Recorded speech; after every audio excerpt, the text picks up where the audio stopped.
Today we're gonna break down how to make this logo animation from 1Z Entertainment. Let's dive right into it. So I created the logo first in Adobe Illustrator.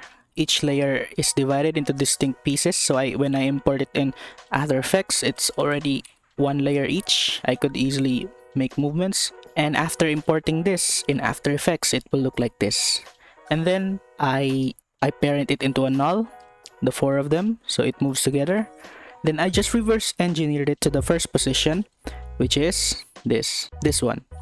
So I rotated it 90 degrees. If you notice the red square, it's rotated 90 degrees. This is the starting position. So I reverse engineered it to pull up the initial position. So the next is, if you look at the layers here, layers panel here, there's like the top and the bottom is not the left and the right because it's rotated 90 degrees. I just created a position animation. Don't mind the path, just the position that I highlighted here.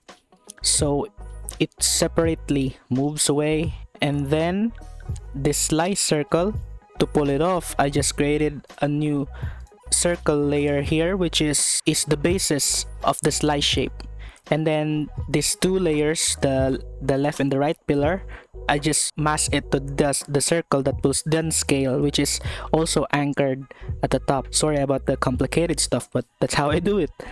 And then, so for example, if you just focus on looking this circle and we focus on this layer here, scale, there's an animated scale position that activates to slice the pillar. And what this masking will do is, everything the circle covers, it deletes it. So that's why it gives this illusion it has been sliced, because the background is also white, and then it gives this very buttery smooth slicing animation. And then at some point at the end of this layer, here it is, here there's a simple match cut that I made, which I also created this mask path position just to perfect the size of the logo, because you know, if you cut it out with a circle and then there will be visible curves here, which looks weird, and the ending position after this animation should look like this.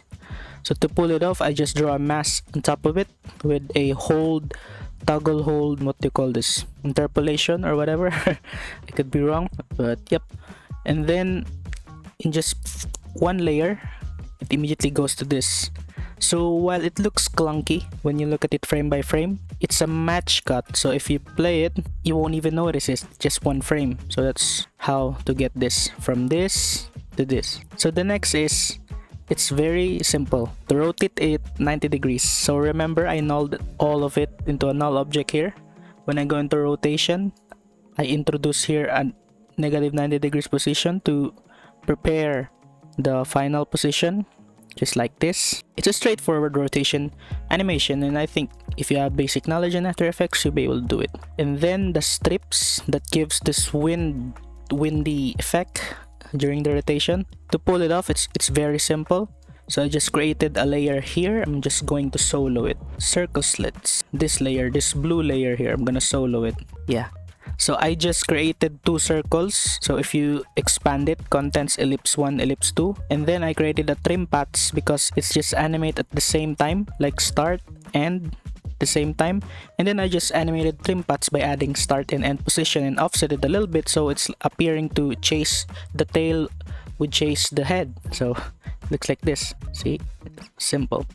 And then I just time it out properly that when it rotates, the slits appears. So that's that.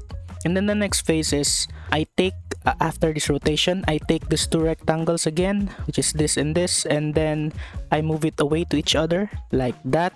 And if you notice, if you look at it really closely, you won't be able to notice it at the first glance, but this is smaller than here. So it's slightly bigger here, and it's slightly smaller here. So I just replicated the logo animation, and I noticed that property on this animation, so I just copied it so it's pixel perfect. And to pull it off, it's just a mask animation here, mask path. So remember, I drew a mask earlier to perfect the shape like that. When it snaps, I just remove the mask. Like if you look at this box here, this box, I move it like that, it just moves away, and it reveals again the full shape of the logo. I mean the element, it's not the logo. But yep. And then just straightforward position animation. This is both the keyframe for up and down, and it will appear like this, straightforward.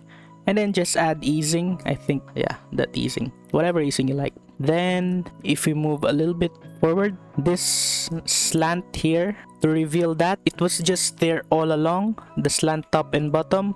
I just hidden it so you won't be able to see it, but I just chose to reveal it at 2 seconds when everything is ready. And then to reveal it, I just animate a mask. Two points only, start and end, and then it reveals everything. And it same goes at the top slant element. And I just, the mode of the mask is add, because you want to show something that you highlighted, and this will pull the trick. It's the same at the top. If you look here, it's the same here, right? And now the next is the slant, the same thing we did with the circle back then.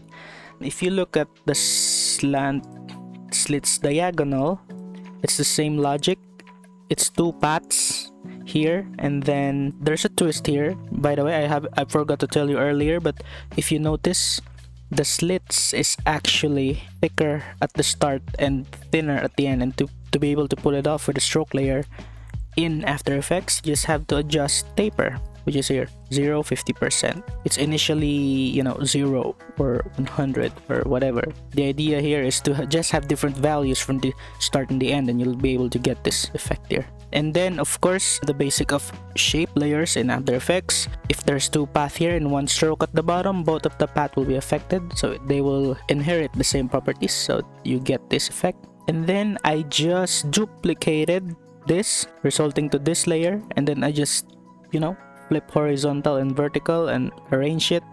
Then you get this symmetrical slice. And there's a teeny tiny little bit of details here. Like, it's black when it's outside this shade, and when it goes in, it turns white. So to be able to pull it off, that's just simple blending mode, and it's divide. So what the divide does in this specific animation is, on the white it's black, and then when it passes through that, it's white. So now if you look at the full animation, here it is. Yes, so I created a little bit something different out of it. Here it is. And yeah, I think that's it. If you want the project file for this logo animation, just so you could study it yourself and also learn how to do this bonus thing here, if you're curious, you can download it for free. Links in the caption, and it's totally free. Just, there's like donation price, just put 0. It's totally free, and then you'll be able to get access to the file, study it for yourself. And yeah, I think that's it for today. Thank you.